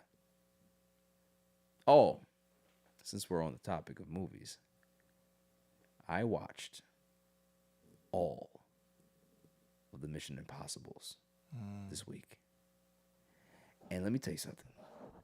I have a brand new respect for Ethan Hunt. Like, a lot of people don't give Ethan Hunt his credit as a character, right? We talk about Jack Reacher. We talk about what's the homeboy named? Keanu Reeves and what's the new one? John Wick. John Wick. You know, we talk about Denzel with the what's the guy's name? Equalizer, right? All of these people, all these characters, great. Nobody talks about my man Ethan Hunt. Yo, the man literally led the whole unit of impossible missions. That's all he did. And if he got caught, the government said, we don't know him. We don't know none of these guys. We never heard of him. The man literally, like, he broke into the lab that was impenetrable in 1996, right? And then stole the rabbit's foot, not realizing that the rabbit's foot caused the world to end almost. So then he had to fix that. Yo, the man is fire, son. It's fire. The last one, the last Mission Impossible, Dead Reckoning or whatever they called it, the final record, fire. It's fire. And the man's still in good shape. I just hate his run. Yo, the run is iconic. Oh that's the God. Ethan Hunt run. I hate that. It's Tom Cruise though. That's the Ethan Hunt run. I hear that. That's where he specialized at. Fire. Can't do it, bro. I'm telling you, man. Anybody that has a conversation, yo, who was nicer? Is it the dude? You know, the Liam Neeson? Is it John Wick? Is it? I'm going Ethan Hunt because the man was sent to die, and he comes back every time, and they're like, oh my God, he's still alive. Hey, you got the mission done. Great. Oh man. Hey, we got another one for you. We got another impossible mission, right? He's never gonna come back from this. Come back. Oh my God. What are we gonna do? How are we gonna get this guy out of here? There's nothing you can do to Ethan Hunt to get rid of him. No matter how impossible the mission is. So we love it. That is my irrelevant news You gotta of the be week. kidding me. I mean, how do you watch the? I mean, yeah, they stink. Baseball, real quick, Mets news. How we feel? They had one of the best series that they've ever had. Sweep the damn Phillies, and then go ahead and lose to the Marlins. I'm not happy. Mm-hmm. I'm not. Mm-hmm. Definitely like brings you down a lot after like the past series and seeing them lose first game to the Marlins. When this is like matchup wise, like I feel like the easiest game for them that they could have won. But same motto as earlier. Just gotta wait and see. Stop it. They're still in it. I don't want to hear it. If they come to like a half game, within the wild card and stuff, and it's getting close, okay. But I don't know. They do have a rough road ahead, so I think they're We'll gonna see. lose 3 out of 4 to the Marlins. probably it's the Marlins. They And- never win against the Yeah, Marlins. they lose 3 out of 4 to the Marlins, and all the good feels are gonna be gone. Gone. Yeah, especially too to get within 4 games they were. And 4 now the games. Phillies are lining it up. And now you lost, and now you're back to 5. Yeah. So Because the Phillies took care of business. They beat the hell out of the damn the Nationals. Beat the hell out of them. Why can't we do that? yeah. It's always like with the Mets, I just can't ever like when it matters and they need games. Like the bad teams are just always beat up on them. Yeah, they're that embarrassing family member that you can't seem to get rid of. Mm-hmm. You know, you're just a screw up, but we love you. Come to dinner. That's all it is. You know that they'll never succeed, but you always have hope. You know, what's great is that, well, not great. I don't want to be that guy, but Frankie Montas is no longer on this team. Hey, how's that going, huh? Rumor is that the man had, you know, the UCL joint is kaput. He's going to have to get Tommy John surgery, and his 2026 season is over, as well as the 2025 season. So at that point, David Stearns literally just got out of free. He got out of jail free. He got the $34 million.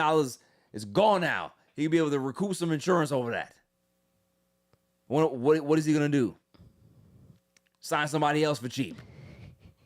Some other project? Yeah. That is like crazy to. What do you pitch like 6-7 games, whatever, and had like a 7 ERA, and then just ended. It's crazy. And shouts to Alfred. He was on top of this the whole time, because like he was like, yo, dude got hurt. Okay, cool. But yo, have you been watching his rehab starts? I'm like, nah, it's a rehab start. What am I watching it for? He's like, yo, dude, he's getting shelled in his rehab start. I'm like, yeah, well, he's just trying to figure out the pitches, trying to get back in the rhythm. It doesn't really matter about what the results are. It's just about trying to get ramped up, get through his, you know, his extended spring training and try to speed him up and all that stuff. So I don't really care about the runs. But the signs were there.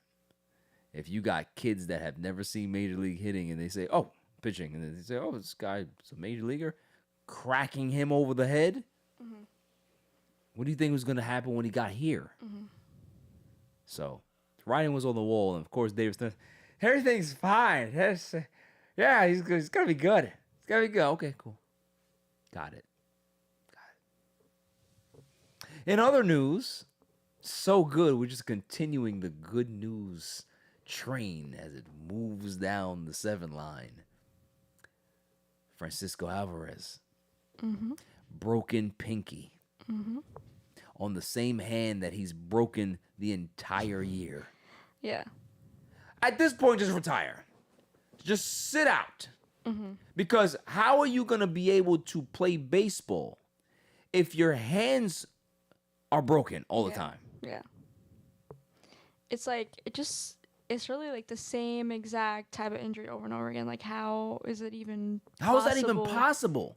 for it to happen? Like, out of, like, you just mess up your thumb sliding into the base, and then not even a week or two later, you get hit by a pitch on the same hand. Like, that doesn't even, like, it doesn't make any sense. I've never heard of a player getting hit this much on his hands. No, yeah. No, seriously, I've never heard of it. Yeah. Because he's not even, like, a player that gets hit, like, a lot, but it's always, when he does get hit, it's on his hand. All the time. Yeah. So they got to make an extra special glove or something for him, because it shouldn't be this much of a problem. And it's always like an injury where you have to sit out for an extended period of time too. Yeah, I honestly believe that if they don't make the special glove, which has to be thick enough for it to withstand that heavy velocity, high velocity, but it also has to give them the ability to be able to grip the bat and get through the zone. But if you constantly are having, you know, broken bones on your hands and ligament damage on your hands, your grip is going to start getting a lot less, like, you know what I mean? Like, a lot less tight. It's not going to be as firm. So how can you be able to hold a baseball bat consistently? That's my whole concern. And like, at this point, I think it might be time for them to really start exploring a new catcher. Like, if he ends up working out, great. But Luis Torrens is not enough. You need to probably go get yourself a Jeffers or somebody out there that can do the job and also provide the bat that you wanted Alvarez to be, because you thought that he was going to be the next big power hitter and catcher in Major Leagues. Hell, everybody thought that. But nobody can anticipate this man having Mr. Glass hands. Like this is so Mets like. It's not even funny. Yeah. To like hear the news that he was already gonna come back from his thumb injury, and then you see on the news, oh, broken pinky. It's like it's crazy. I just don't get it. Yeah, they definitely have to look out to see who's available. Even looking to start like scouting somebody out there too. But they said that he potentially still can come back, but we'll see. Like, you don't want him just there just to be there. Like, you want him there to produce. So if he's not even able to, give anything, then why rush him back? I agree. I just let him sit out the entire season and see what happens. Get him to a hand specialist. See if you can be able to create something for him that's going to be able to protect his hands. And also maybe you might have to, I don't know. We were talking about his approach and his swing. They gotta do something. I don't know. I don't even know what to say. But I have never seen this level of like, yo, dude, like you're hurt all the time for the same thing. Like I've never seen this. Yeah, I don't even like if you call him injury prone or just literally just unlucky, because it's the same exact thing. So I don't know. Yeah, I don't know, man. It's extremely frustrating. So we gotta figure it out. I think that's it for Mets news. Oh well, no, we got Jonah Tong pitching tomorrow, right? Friday. And although I love Baby Tim, I think he's gonna do well. I think the Mets found a way to lose that game. I am surly. I'm sorry. I don't want to be this way, but I have no hope. I don't. Yeah, I think they have to, because the Marlins don't have terrible pitchers. Perez is pitching tomorrow, and he's been good this year. So I think Tong has to have a good game, and then they gotta get them early. That's the only shot, I feel like, in this game. And not have the errors that they had on Thursday night. Yeah. Bonehead errors that cost you games from your veteran guys. Not even the guys that you expect. Guys like that kick the ball around like Mark Vientos. Not him. Veterans. This team is just, they're hard to root for and they're hard to watch. They really are. Moving on. Did you hear about the story of the MMA, the son of an MMA fighter, Rampage Jackson? His name is Raja Jackson. He went ahead and almost killed a wrestler in a ring. This guy named Psycho Stu.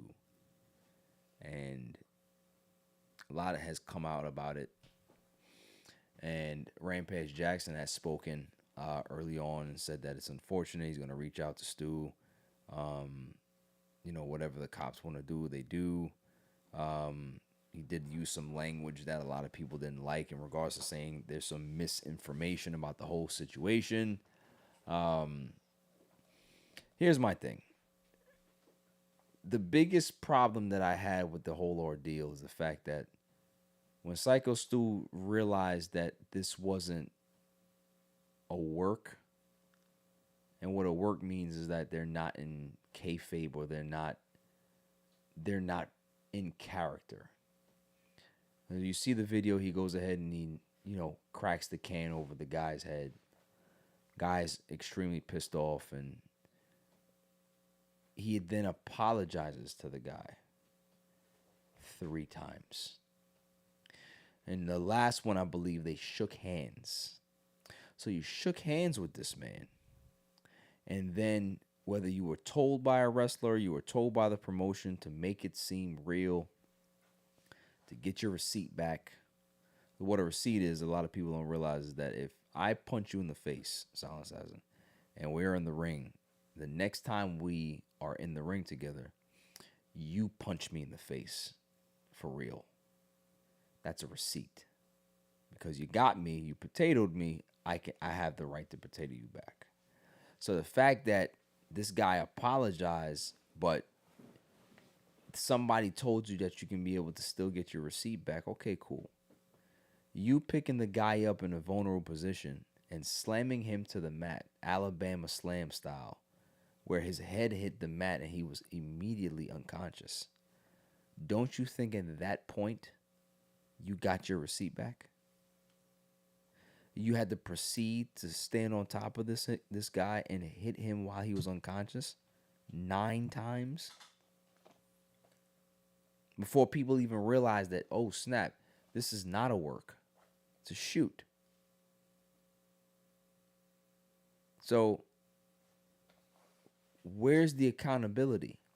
And for me, the biggest thing for him is that Rajah Jackson's a clown and a coward. Yeah, you can fight. Okay, cool. You got hands. Great. I'm sure you've gotten into a lot of trouble because you're a knucklehead, because you're not as smart as your father, and because you're an idiot. So for you to not be able to realize that you've already gotten the advantage of this guy, hey, they are kayfabe performers. I fight for real. Why would I ever allow somebody to get under my skin that much that I feel the need to have to get him back and do 10 times more damage than he's ever done to me? That's coward. That's coward shit. And whatever the cops deem or whatever his family deems in regards to pressing charges, he deserves it. Everybody talking about, oh yeah, you get 20 years. I mean, I don't see that happening. I don't think that they're going to give him that. But whatever the verdict is, or whenever that does happen, he deserves to go to jail for however many, months or years it is, whatever. Well, my biggest thing is the people that tend to side and cape with this shit. Oh, it's the promoter's fault. Oh, the promoter should have never went ahead. Okay, cool. You can call the promoter a scumbag. You can go ahead and go say a whole bunch of stuff about the promoter, how they're doing things just to be able to draw tickets in and all this shit. But you as the performer have to understand where you got to draw the line. And on top of that too, why is this show getting Z-list talent? Who the hell is Rajah Jackson? Where's your daddy? That's who people know. Nobody don't know who the hell you are. And on top of that too, you look like you have mental issues. Because how you react to something after the man apologized to you 3 times and you shook his hand like a man, you then go ahead and you premeditate this on your social media. So you knew what you were going to do. So at what point does it stop being tough? And I ain't no punk and I'm gonna make sure I check dude. And when you end up looking like a coward and a bitch, don't knock the dude out and then start getting tough. Do that while he's alive, while he's awake. I would have had more respect for him if he would have crept up behind Psycho Stu and gave him a right cross or a hook, knocked him out. But the fact that you go ahead and you do this wrestling move, you slam him to the ground, he's unconscious, and then you go ahead and hit him, bitch. That's the only phrase that I can use. And for the WWE, they have to make sure that they protect the promotion, one, but they also have to make sure that they put out a statement in support of Psycho Stu. They got to make sure that whatever hospital bills he has, whatever expenses he has to now accrue, and now he has to go ahead and put that on his jacket or whatever it is, he gotta wear that. They should take care of his costs. because that particular promotion was a WWID promotion. It no longer is a WWID promotion because Rikishi is nowhere to be found. He hasn't said much. And I don't expect him to. So, cowardly. Cowardly is a chump move. It's a bitch move. I don't know what other words I can use for a guy like that. But this is why you don't invite Z-listers to your program, because they don't understand your world. They don't understand what you do. They don't understand what it is to be a performer. He has no idea what he's doing. And if you go ahead and go compare what type of bag he has compared to what I have, right? It's just like, dude, like, what are we talking about? What are we talking about here? What are we talking about here?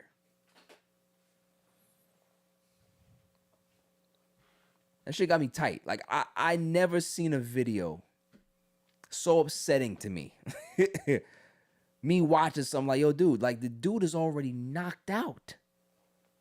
He's already gone. So, had got some more information on this too. And shouts to Al. He was giving me some information on this. Saying that there was some beef between Psycho Stu and some other guy named AJ, right? So some other wrestler. And that was the wrestler that told Raja to get his receipt. So when Psycho Stu did this thing to Raja, this guy then now put the battery in his back. So everybody's complicit in this, right? The promotion, the wrestler that got beef with Psycho Stu. You got Raja, who holds the biggest part of this whole thing to me. It's just disgusting. It really is. And I hope that the authorities handle this. I hope that the courts handle this. And I hope that he learns a lesson by staying behind bars. Moving on. Dummy of the week. Dummy, yeah. Damn, we're already here. It's great. What do you got, Claude? You got anything for me? Yeah. New York City have these new speed trap. Like, Oh, stop it. and they're not, you know, the other one, you know, from a mile away, you can see it. Yes. These you can't see. They're tucked in there. They're dark gray. So you really can't see them. There's no flash no more. There's no flash box. So how do you know that someone was there? You just, if you catch it, you catch it. But man, when I tell you this shit is like futuristic, like laser sensors looking at your shit, it's crazy. It's bad, bro. Where they at? There's a few up. You just gotta look for them. You can't even see them, bro. They're so dark. The only way you could really see it if you're coming that way, and you'll see the little red, what's the names? It's all in the boroughs? Yeah, that's crazy. Dummy, But yeah. and so I'm saying it's a dummy because, come on, bro. Like, that's like, It's bad enough that dudes got to pay mad bread for their cars. Like, now you're going to be, you got this incognito way of trapping people. and like they automatically, okay, $50, $90, $150, $120. Like, and don't get bagged in Nassau County, please. I try to tell people all the time. Yeah. Like, stay out of Nassau County and stay out of Lynbrook, because if you go ahead and get bagged over there, not only are they giving you a ticket, but you got to go to the courthouse to go fight that too. Like, you can't just pay it. And that's how You got to money. go there so they can give you the fuck you charge on top of what you got to pay. And there's nothing worse with like driving through some of these places and then like having to go to their courthouse to go to court. It's nasty. It's like, he's just sitting there, just like, I'll never want to have to come back. I'll never come this way again. Yeah, court is the worst, bro. Court feels like 9th grade detention. That's what it feels like. On a day that all your friends are out. Yeah. Summer school detention. Everybody's out there in Jones Beach, and you in summer school detention. Nasty. And you see all types of dregs of society there. You know, I told you I'm gonna leave this. I can't. Don't sit next to me. Let me sit somewhere else. I'll stand. Like I don't want to sit next to you at all. Yeah. What are you here for? Oh, you were doing 75 and a 25? Yeah. Want no parts of you. No parts. But yeah, definitely the boroughs, New York City. Dummy, yeah. Get the dummy, of course, all the time because they always do fuck shit for no reason at all. Silence ass, you got anything? Yeah, I'm gonna go with Bryce Harper. He had, I don't know if you saw the he has like a new collection, like a rivalry. I can't say that word. It's one of the words I can't say. So can somebody help me? Ooh, Rivalry? Yeah. rivalry. Rivalry. Rivalry. Rivalry. I can't say it. Rivalry. Rivalry. Rivalry. Rivalry. No. Rivalry. Rivalry. I don't know. Rivalry. If you say it like, There you go. Okay. So he has a Chili new used to say collection. Yeah. What? say it like chili. Okay. Yeah, but so the collection is he wears like the opposing team's colors like on his gloves, like batting gloves and cleats. Oh, does he really? Yeah, so it's like a new thing. So he wore it for the first game, might have been the first two games. He didn't wear the last game for the Mets series. So he was just getting like roasted, like, why are you repping our colors? You know what I mean? It should be, like the opposite. Mm-hmm. Like, why are you showing us? Like, that's kind of showing us love. Wearing Yeah, orange. we live rent free. Yeah. Live rent free in the Phillies' heads. Yeah. Love it. Listen, I love Bryce Harper. Yeah. But don't come to Queens with that. You know what I mean? Like, I tell people all the time, like, look, you got that type of energy. You want to go to Philly? Cool. All right, cool. But if we out there, you can be able to do stuff like that because you're at home. Mm-hmm. So you're going to have the fans over there and doing your thing. But don't come to Queens with that Yeah. nonsense. Yeah. Like, we don't play that over here. Yeah. You know what I'm saying? And then on top of that, don't have a bad series like how you had. You know what I mean? Because then we really gonna get you. Mm-hmm. Did you see Nolan McQueen? The way his pitches move? I don't understand it. It's like when I see him, like, is this like normal? Because I Yeah. feel like I watch him, like I don't see like anybody's like move like that. There's one person that moves like that, Mm-hmm. and I don't want to get you hyped because that's what you're gonna expect. Yeah. Paul Skeens. Yeah.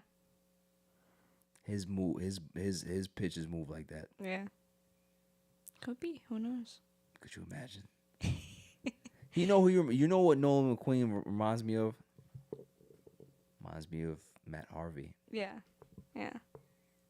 That would be like kind of because he wasn't really like touted till like this year. Yeah. So kind of get like a little surprise and Yeah. that'd be awesome. He reminds me of Matt Harvey. So, good thing. But yes, Bryce Harper gets the... Dummy, yeah. Don't bring that shit to Queens, though. Don't do that. Like, we don't play that over here. You might go to the Bronx with that. Like, don't come to Queens with that nonsense. Those were good. I like that. And I like the fact that it was very New York-centric. I have mine. And let me see if I can be able to find it. Because, I'm going to go ahead and chop this lady's name up. And that's what I do. I constantly chop names. May I have the drum roll, please? And the winner for Dummy of the Week, Jelena Ostapenko.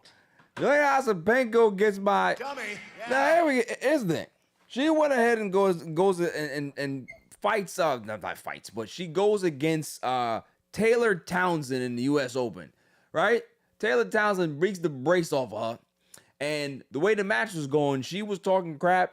What's the name? Jelena was talking crap.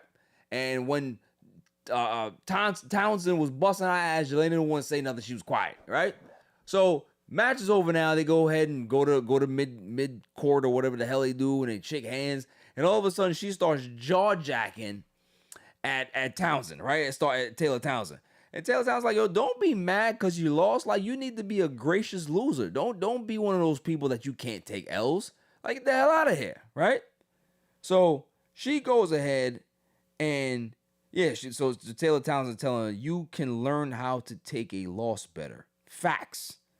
So then Jelena goes to her Instagram and she says, wow, how many messages I received that I am a racist. I was never racist in my life, and I respect all nations of people in the world. For me, it doesn't matter where you come from. There are some rules in tennis, and unfortunately, when the crowd is with you, you can't use it in disrespectful way. That she's writing how she talks. Disrespectful way to your opponent. Unfortunately for me, coming from such a small country, I don't have that huge support and a chance to play in homeland. I always love to play in the U.S. and U.S. Open, but this is the first time someone is approaching the match this disrespectful way. So, again, this is one of those things where she just said it in her little diatribe there. You're from a small town, wherever you're from.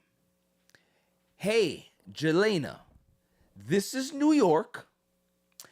And on top of that, this is Queens, right? So if you can't take the trash talking and the expression of how girls play tennis nowadays, where they loud, they grunt, they make noises. Serena Williams has kind of changed the game for how aggressive women's tennis is. If you can't play that game, then go back to your little town.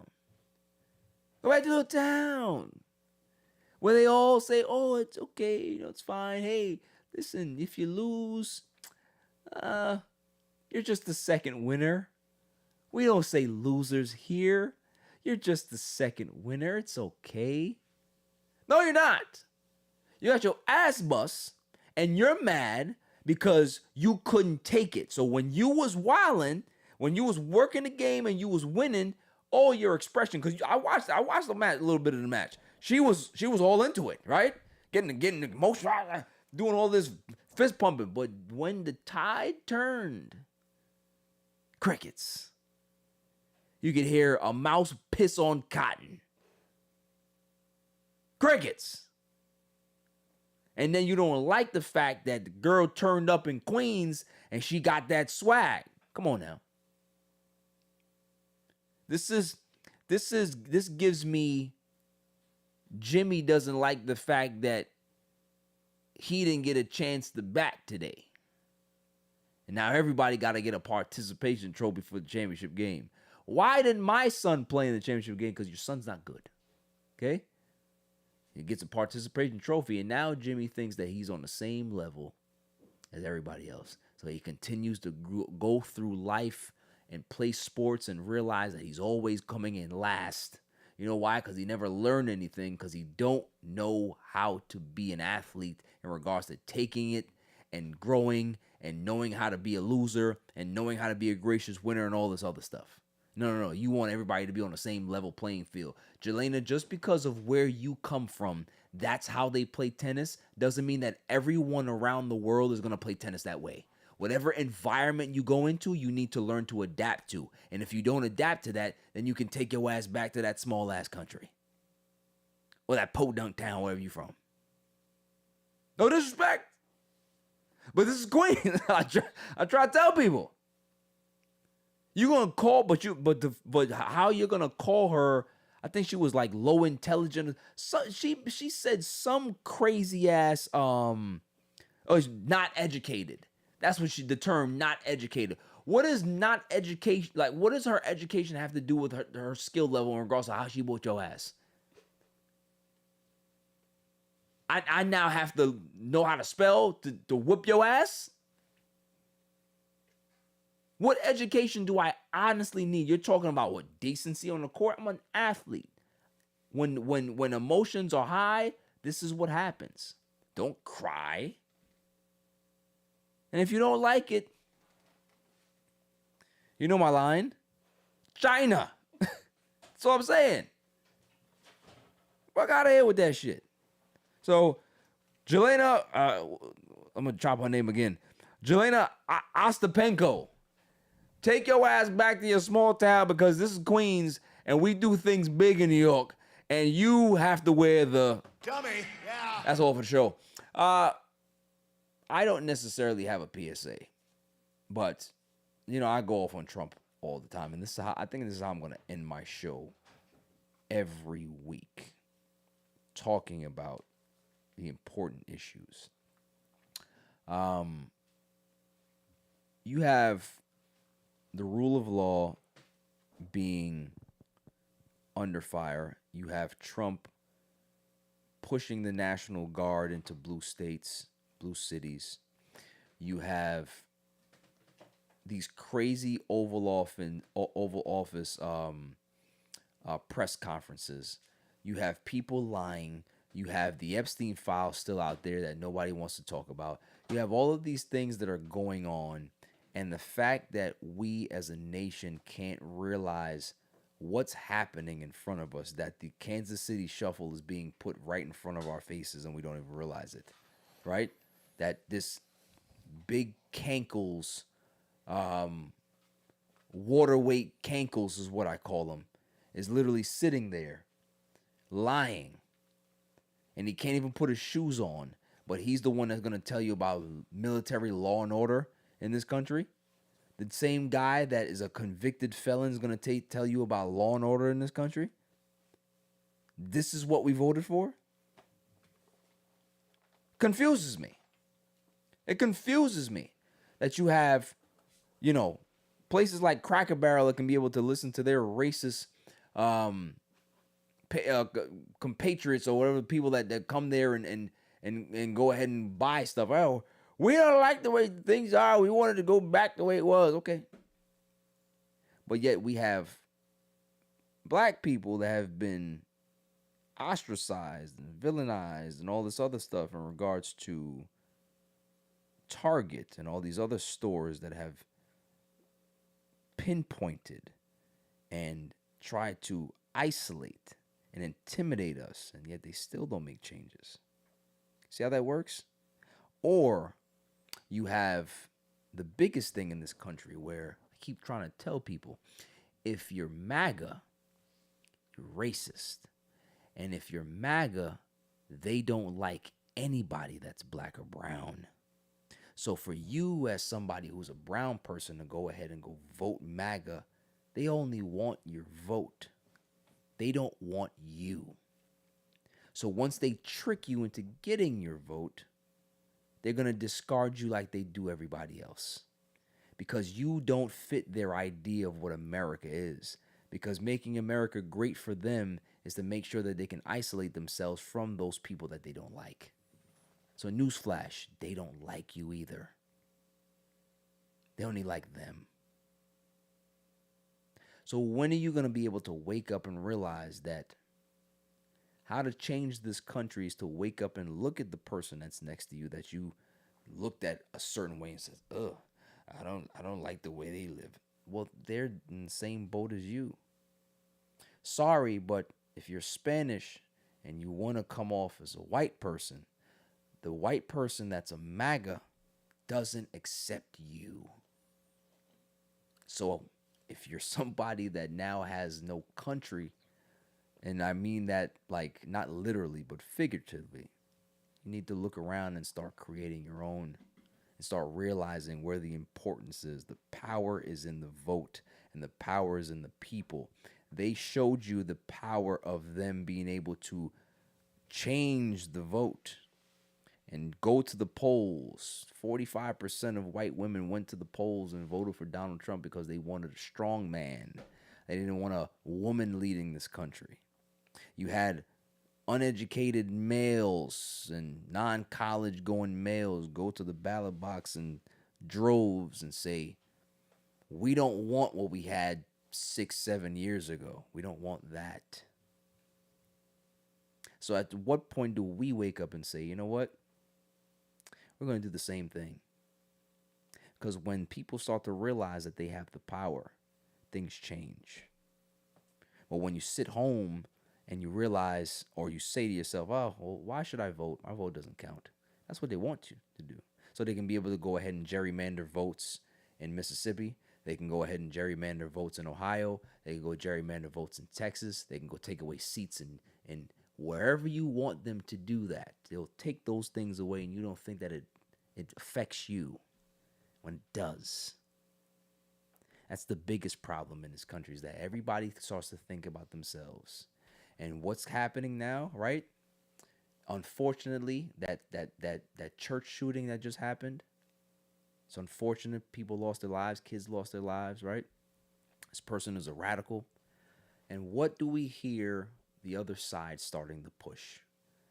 It's the first time I've ever heard them use the word terrorist with a domestic shooter. And you know why they did that? They did that because this is a transgender person. And who has always had the war on transgender people? It's MAGA, isn't it? So it's very, very quaint that they use that type of language with that type of person. And if you have anybody that's in the LGBTQ plus IA community, wake up and realize they don't like you either. So if you have people in your family, if you have friends, if you yourself are on the fence about, I don't know where to vote or where I... Look around you and see what's happening, is that they are starting to oppress so many different pockets of this country because that's what they're trying to do. And they're giving you these smoke and mirror things over here. Look what's happening over here. We got to go into this. There's too much crime in D.C. We're going to send the National Guard in there. But yeah, they can be able to do all these things in the back end. Take away your rights. Take away gay marriage rights in states. So now people that want to get married, they have to flee those states and go somewhere else. That's what's happening. So pay attention. And don't allow that fat cankle commander-in-chief to scare you. You control the power in this country. He doesn't. That's all for the show. Hi, Claw. How you doing? Hey, Jasmine, how you doing? We got Tone over here sleeping. This was a good show. Very good. I got nothing else. I don't want to do too much because I get too negative when it comes to the Mets. I'm going to be positive. I hope that they take 3 or 4. But if they don't, and if you come in here next week, Silent Assassin, and you give me some positive, I am going to jump out of this seat. All right? And we're going to have a live fight on air. Because I'm sick of it. Okay. Right? No more positivity in the All Even Studios if they lose 3 or 4. All right? I need everybody to start drinking the Barry Grant negative Kool-Aid. Okay? That's what I want to hear. I want negative energy all around here when it comes to the Mets. Nothing nice. Don't come in here with your nice Mets outfit. I don't want to see it. Okay? Nothing. No Mets paraphernalia in here. You see, there's no shade there. It's gone. You see Mr. Met? Look what's happening here. He'll be upside down until further notice. We'll see. It's embarrassing. We'll see. So until next week, I'm out of here. I'm not even going to give you that line anymore. I'm sick of it. That's how mad I am. Bye.